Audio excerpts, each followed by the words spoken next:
Now, sir, you were among those that prepared the medium-term expenditure framework document. You worked on it, not prepared. Yes. Now, can you tell us how much has this differed from what the National Assembly had put into that document?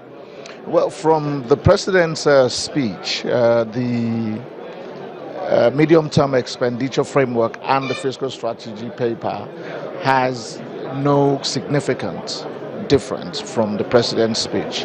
So we'll need to go into the budget proper to see if there are any material differences. But from the speech of Mr. President, there are no differences, no material differences in the MTEF as was considered by. But please, can you just give me your own impression? The president spoke a lot about what he expects and what he plans to do.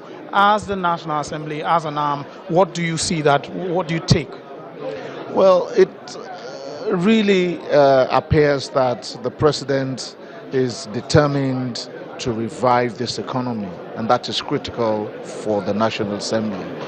In reviving the economy, it requires both a carrot and a stick approach.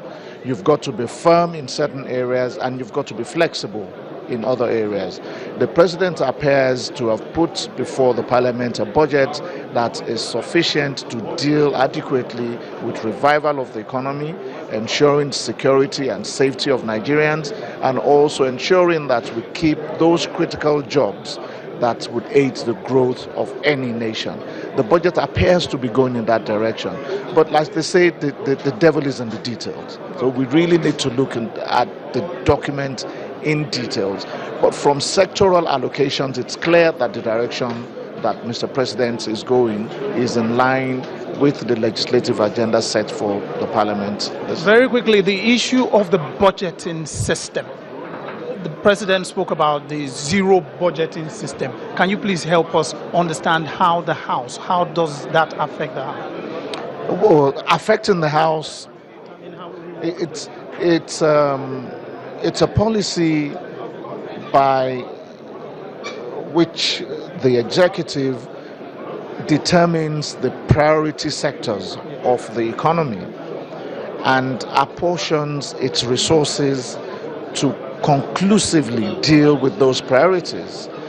It's different from what the term we're used to, the envelope system, where you have the executive allocate portions as a routine to projects or issues regardless of the priorities of the government. So you'd have, in certain cases, a project that is near completion requiring 50 million naira, and you have another project that is just about starting that will take 1 billion naira. If you put 50 million naira to conclude that project, it's a completed project and impact can be felt by the masses.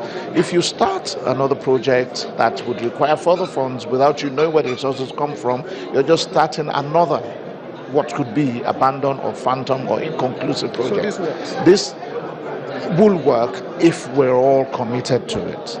We need to make this budget work first so we see that we're walking the talk. The detail of this budget and the effectiveness will be in walking the talk.